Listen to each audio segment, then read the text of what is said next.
Welcome to Housing for Good, a podcast dedicated to housing topics and issues affecting our communities in McPherson County and beyond.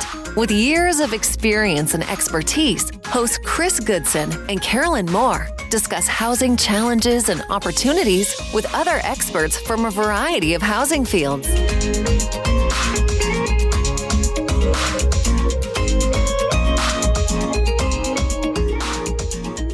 Hello, and welcome to this week's episode of Housing for Good. I'm Karolyn. And I'm Chris. All right, Chris, we got Brush Up Mac that's coming up. Yeah, April 19th. Telling people about that. We do want to keep reminding people to sign up for Brush Up Mac, whether you want to volunteer, whether you're a homeowner that needs assistance, or maybe you want to donate some money. Donate. We will take money of any kind. If you want to have your name on the back of that shirt, let us know. It's $100. Yeah. It's a pretty good investment when you think about how many hundreds of shirts that we print every year. Yeah, absolutely. And then people wear them all the time. So. I know. You be in Walmart and you're like, oh, nice shirt. Yeah, nice shirt. And we all have the same shirts on. It's pretty cool, actually. Yeah. Yes, and then one other piece of information. So Match Week, I don't know if you've all heard about Match Week, but the McPherson County Community Foundation has a Match Week. It will be March 3rd through the 7th.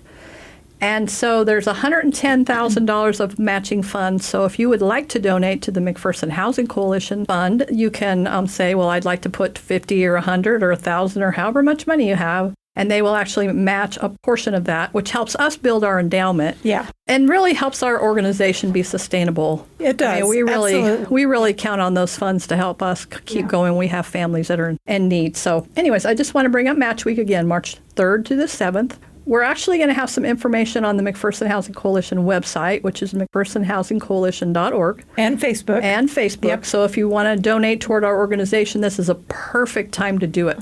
Because your money will have a bigger impact. And they'll take your money however you want to give it. Yeah, they will. Cash, check, credit card. Whatever you have, they're willing to take it. Yep. Perfect. Okay, so where are we at today? What do we have? So today we're joined with Kendra Kuchta. Oh, nice. And Julie Wenthe. They are both real estate agents in our area of the country. So we're going to have a conversation about that. So girls, introduce yourselves. Tell us what office you're at. And how maybe people can reach you by phone or whatever, and then we'll get into our questions. Okay. My name's Julie Wenthe, and I've been working with Sheets Adams Realtors for about 20 years. And I would love to visit with anybody that would like to talk about real estate. And my phone number is 620-245-6378. Okay. I have to say, I've known you since before you started selling real estate. 20 years? Oh, my gosh. 20 years. This is my 20th year in real estate. So. She looks really good for that, doesn't she? She does. Look amazing. Yes, amazing. Yes. Thank you. Thank you. All right, Kendra. Well, I must be a rookie with Julie because I've only been in this for 11 years. Kendra Kuchta. I am the managing broker for J.P. Wigan & Sons here in McPherson. 11 years as an agent, 4 years as a managing broker here. And my contact information, if you'd like to have that, is 620-755-3784. And I have to say, I've known both of you for a very long time. And these are awesome women. I know. I mean, I've just watched them change and grow. And so I'm a real estate appraiser. I don't know if I've ever said that on air before, but I am a real estate appraiser. So I have contact with them. And, both of you are so easy to work with. So, I mean, if somebody wanted to call a real estate agent, that's probably where I would go. I didn't say that officially, but you know what I'm saying. You guys are really easy to work with. Your offices and your agents are great. So we're very lucky in McPherson and to have them. And they have helped us with our housing conference. Yep. Like, these are two go-to women when you need help with something and they're available. They're always willing to help us. So, what do we got here for question? Girls, tell us what communities or counties that you work in.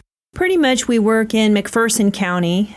But also we have done business in Saline County and also Reno County, Rice County, Marion County, just our surrounding counties generally is what I work in personally.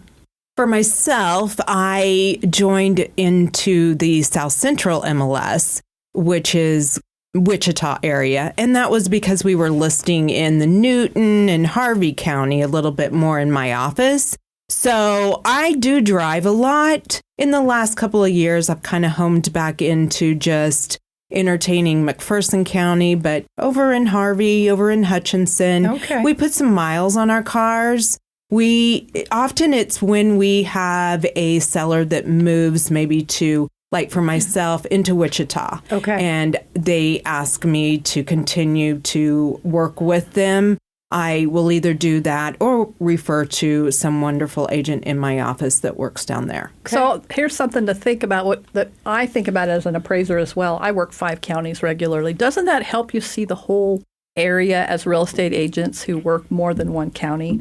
I mean, you can kind of see what trends are and what housing is doing and what this county's doing versus this county and what you like. Correct. Yeah, I agree with that. I think it's a great thing when you work in more than one area because it really gives you the big picture. So you guys are really regional agents and not necessarily, you're local agents, but you really give a regional approach.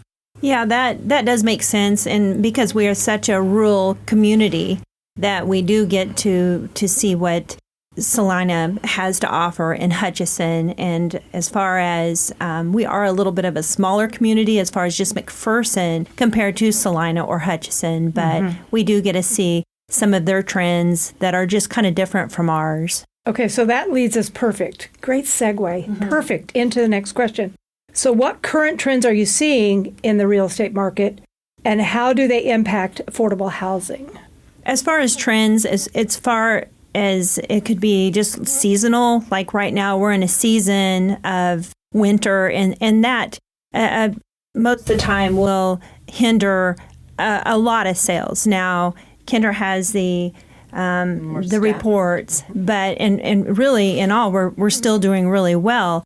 We have a really great industry in McPherson County, and so that always keeps us, it's like Kendra and I was visiting, we're kind of in our own bubble here because we do have such great industry here, which a lot of times we just don't have enough housing for these buyers coming in because they are, they're living in Salina or they'll drive it even as far as Wichita because there's just not a lot of housing here. And the prices are maybe a little more expensive. I mean, are you seeing that? Since you're regional, you might notice those trends a little bit. McPherson has always been a little bit of a higher price range compared to Salina and Hutchinson for sure. Now, you would know more.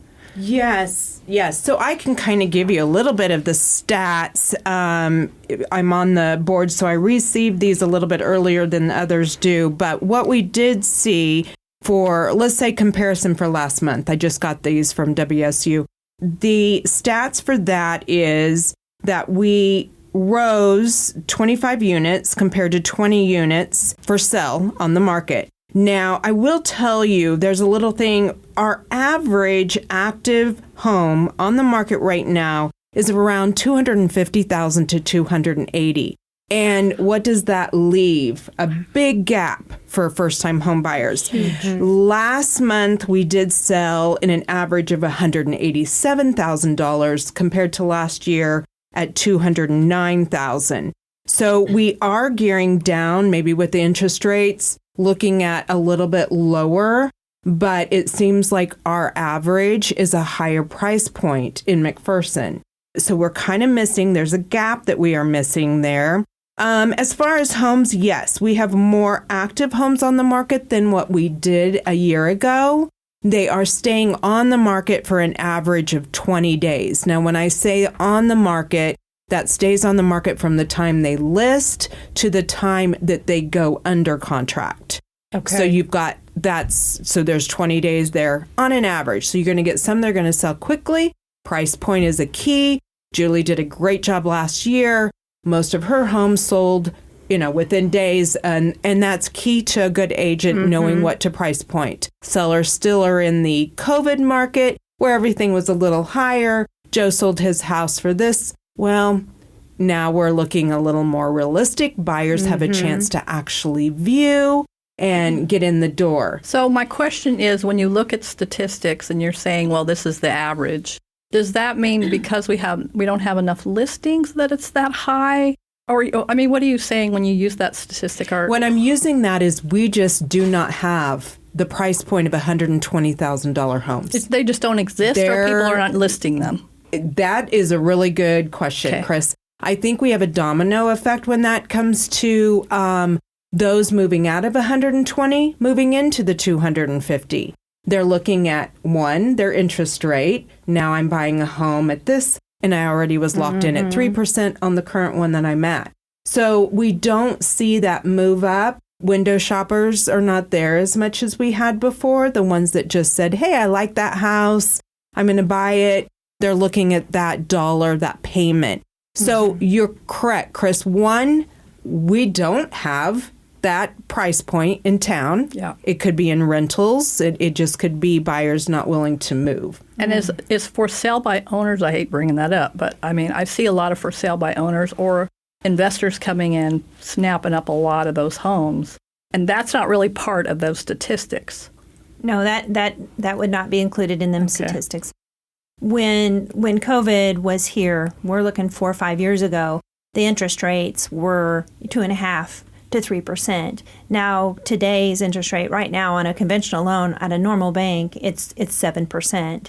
So that really makes a difference in buying power for a first-time homeowner and or somebody wanting to move up in a price point when, like Kendra said, they're at a 3.5%, and now they're looking at something at a 7%. So that has kept people in their homes, which then makes it where the volume of homes coming on the market is very slim because they're not moving, and we haven't seen much building either. We have recently, McPherson is being developed over on the south side of the town, and so we're hoping that will be, because we've got people wanting to come from out of town, and they can't find homes here, affordable homes that they can justify not driving here. Yeah, that was good. Yeah. That's very interesting. I know back when COVID was happening, my appraisal, we were 8 weeks out to get an appraisal. It took us 8 weeks to get to somebody. That was too much. Yeah, that was way too much. So what's the next question you have for him, Karolyn? Well, the next question I have, we're talking about first-time home buyers and that information. What advice would you give to first-time home buyers in today's market? Don't. No, we probably are full of advice. Yeah. Well, I will say this. First-time homeowners, they do have an advantage. Right now, there is a lot of grants that there's a $15,000 grant available for them. It's a matter of what kind of price point are they looking at for their first-time home. And like Kendra was saying, there is really no homes between 120 and even 200, maybe four or five in that price range, because then they all go over the 200 mark. So it depends on their income and what they can afford. There are some grant monies out there available that's just starting here in March, and they go really pretty fast. So should people not be discouraged if you're really wanting to buy your first home? What would you say? Patient? What's your real advice for that? I would say right now would be the best time to buy a home. I was looking at some statistics the other day, and right now we're like I said, a 7% interest. In 1974, the interest rate was a 6.75. And boy, in the 90s, the interest rate was in the 14s. You can always rent your rate. You can always go back and refinance your home. But a lot of people that wait, even though we're at a 7 and they wait, the prices of the home still tend to tick up. And so they would be better. They will still save more money if they buy a home today than they would possibly in 2 years from now. But there is just really no crystal ball on how interest. Now, I've heard interest is coming down. I just heard that yesterday, that it might be coming down just a bit for the future here in 2025. But I love your comment about you can always refinance, because I know when years ago when Carrie and I bought our house, I think we were someplace around 6%. And we watched that interest rate fall. So when it got down to, 4 or whatever, we refinanced and saved some money and cut some time off our loan. And so, people forget. You might be locked into this right now, but it doesn't have to stay this way forever. So those interest rates, when they go down, you're able to refinance, and, turns out to be a good thing. So do regulations affect affordability with what you're doing? Are you seeing some kind of regulations pushing values any kind of way, or with construction or anything? Does that affect what you do? I haven't seen it in our particular area. Have you, Kendra? No, not so much. With new builds coming up, we always have to compare in the area. Do we have a house that is similar to that? So it does possibly bring that home up a little bit. with our comparison, but I don't know that we're up against any regulations that limit us, Chris, on that. That's awesome. Okay, Well, the only regulations I would see in making any kind of decisions is if the buyer was getting an FHA loan, VA loan, or rural development loan, then that's a government-based backed loan. So it is difficult if we find a home in their price range, we really have to keep that in mind. Is there any peeling paint, or do we have cracked windows? And that would be the only regulations that I see. Of course, there's building codes and such with new builds. Right. So that is a factor then. If I'm trying to get an FHA or a VA or a rural development loan, and there are things wrong with that house and the person selling it isn't willing to fix them, then of course that would affect the price of that house or who could purchase it. So a little bit, I would say that it does have an effect of what you're doing. I mean, it's not huge, but it definitely lowers the amount of affordable homes that are available if those things are going on, which is typical. I mean, if I walk into a house at a certain price point, I'm like, this thing's got some problems because what's going on here? This price is way too low. So what resources are out there to educate folks that are wanting to buy? What programs are out there? So to help them know what loans they might qualify for, what programs might be available to help them. You mentioned the $15,000. How do people find out about that? Right. Most, and I would say, agents tap into that knowledge. We normally know that ahead of a time. We get emails from lenders that will contact us. I always say when I first meet a buyer, whether it's first time or not, let's get you hooked up with the lender. They always hear that pre-approval. But a good lender will educate. They work right by our side and say, okay, they qualify for this type of loan or this type of loan, depending on what they have for a down payment to whether they can work that out, whether we qualify for a grant or not. Okay. Conventional loan will get you into most homes in town. And as Julie was saying, any of our government loans were limited. And we've seen, and I'm hoping we may move out of that, but I have not seen that yet, as is. A lot of sellers through the COVID period, they didn't have to make repairs. They're still in that same mindset. They're selling the home as is, which, of course, Chris, when you do the appraisal for a government loan, limits. We now have to look for that cherry house, and it's normally higher priced. So it's going to be higher priced, yeah. It is difficult, but getting with a lender is perfect. I have a campaign that I always send out to new home buyers or whatever. It caters to whatever type buyer it is. Whether they read their emails, great, wonderful. If not, most of us agents are right there giving them the step-by-step instructions of what to expect. So that's the other thing that I notice. We always, when we see a for sale by owner as an appraiser, we're like, oh, it's a for sale by owner. So we never know what we're going to walk into. But I will say when I see an agent on either side of that transaction, I am dancing through the hallways just because I know that some of the problems that the people that are selling it themselves, they do not understand how much you actually do as far as helping with the loan process and signing the contracts and making sure the paperwork's there and facilitating the appraiser so I don't have to wait till the person's home and I can go in the lockbox.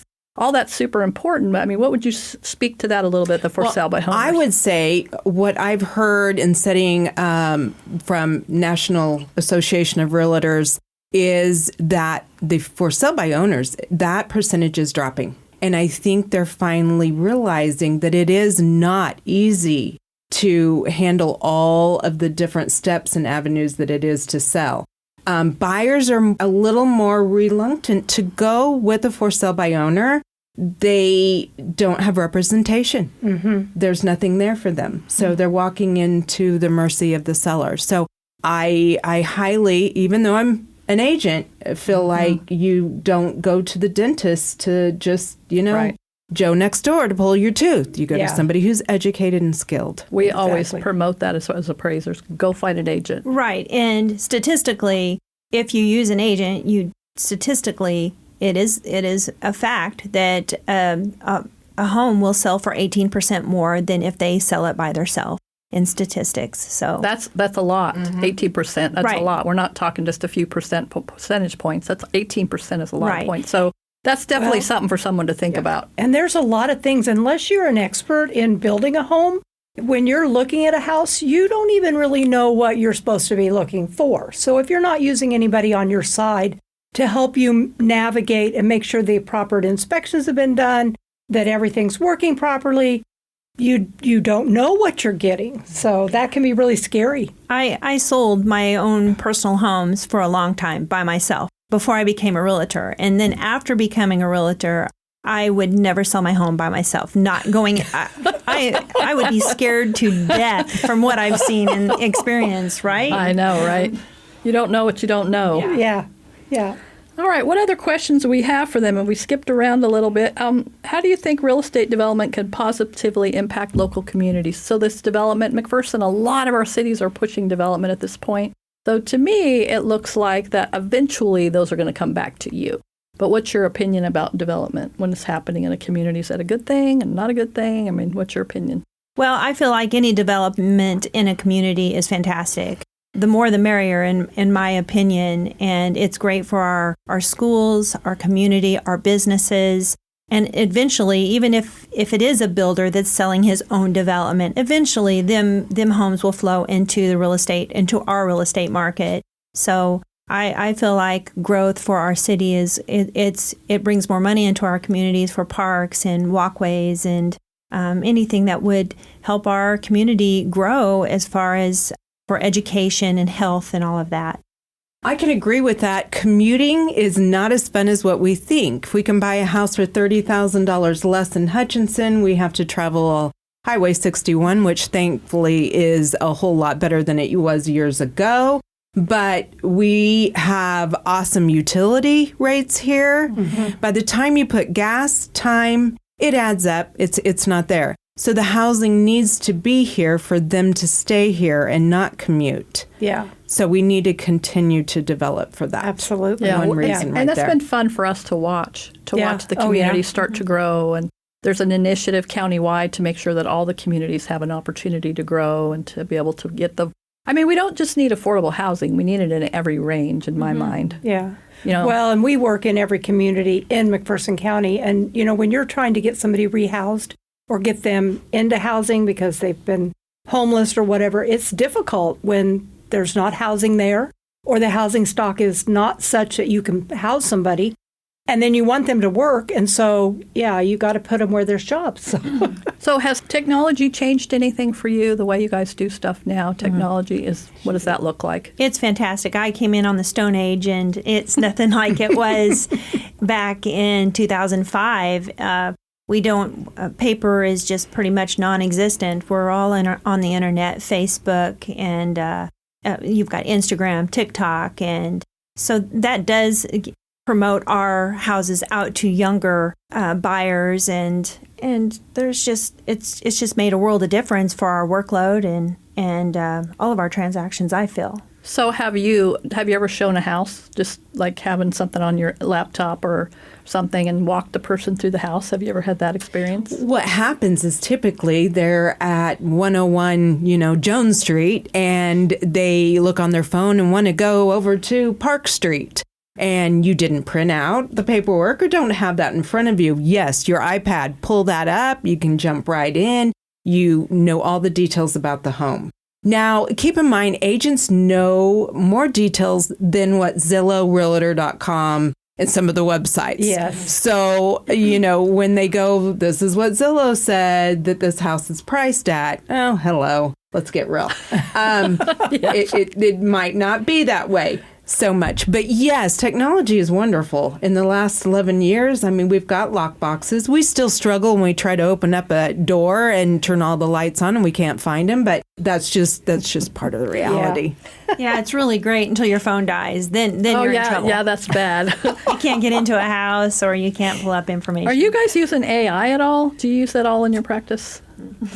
That was a smile. Yeah, I don't know. I want to hear about this. I love AI. I am really digging into AI, especially with the videos, the whole TikTok world. All of that is just new. You'll know a little more with our descriptions of the homes if we're using AI. AI can kind of give us more words than, 4. And more words than 4. More words than beautiful or gorgeous, spacious. What's the one they use for a house that's not in very good shape? Well, there's a way they say that. It's not fixer-upper. It's something like really cute that they say.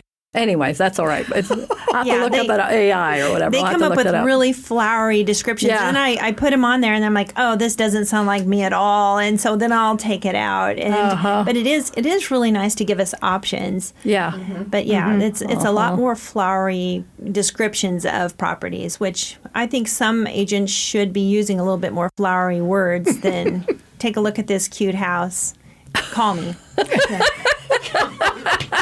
Oh, this is so fun. Well, and for the appraiser, I will say when I'm reading through this listing and I'm like, what am I walking into? And I'm reading the description and I was like, wait a minute, that doesn't match what I just saw.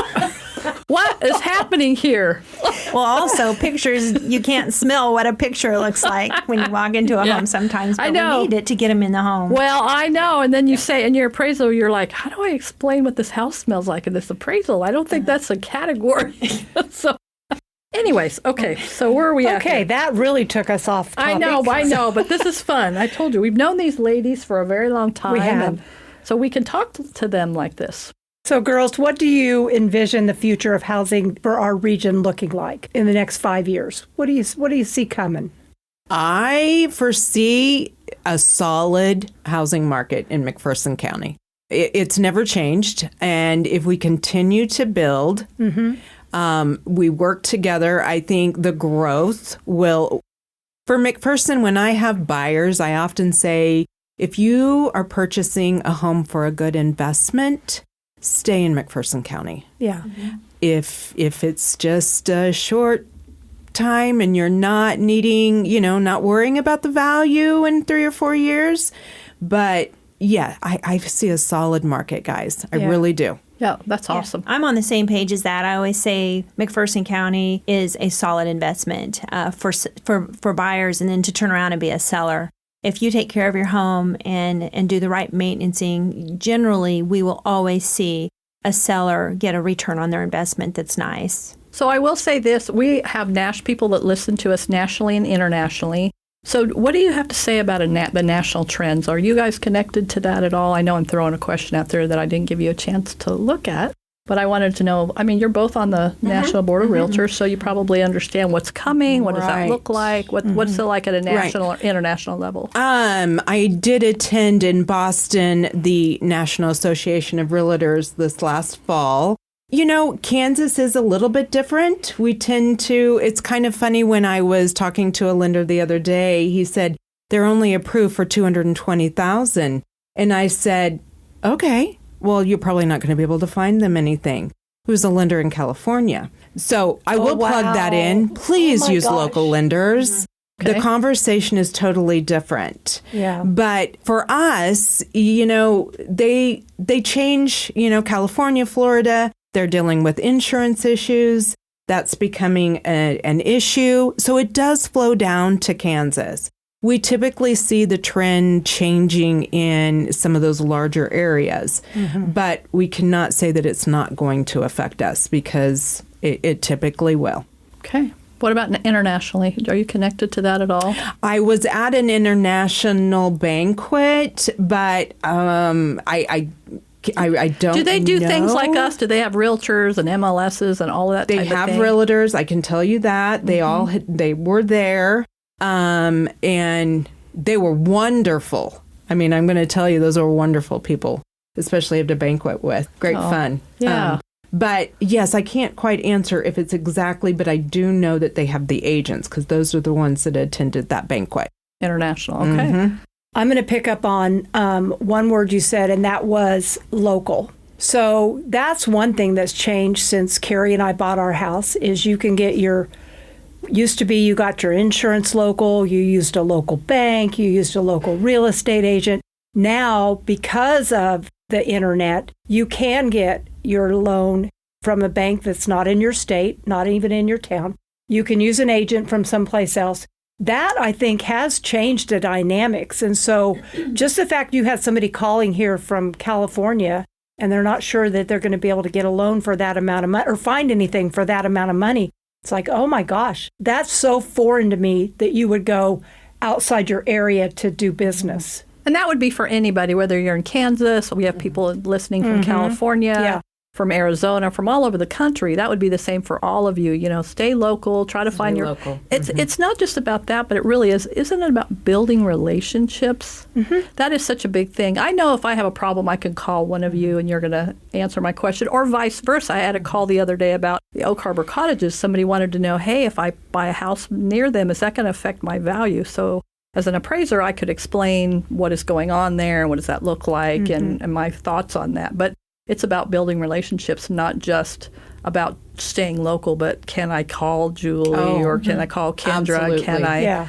Do I feel comfortable enough if I have some weird thing going on to call you and ask you about it? It's a team. I mean, between the lender, agent, title company, and then, got inspections, appraisal. It's a team for these buyers. That's why they work with an agent, because we can build that team and that rapport. But yes, local lenders are is a key, but you're correct. Yeah. They can find them on the internet. If they land into them, sometimes it's a done deal when they come talk to us. Yeah.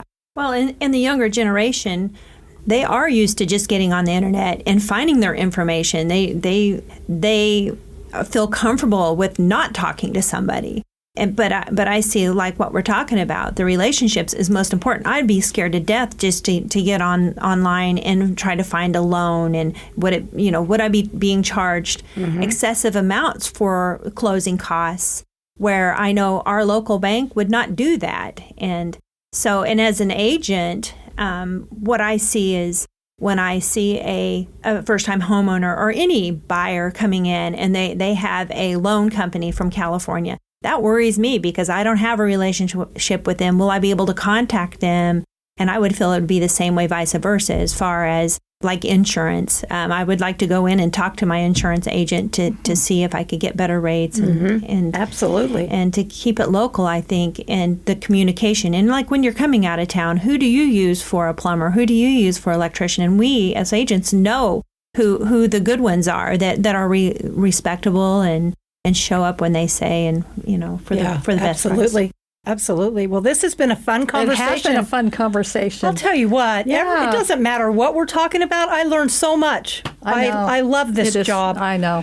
All right. Well, I want to thank you for listening to Housing for Good today. Please leave us a review. Go to housingforgood@mcphersonhc.org and send us a review.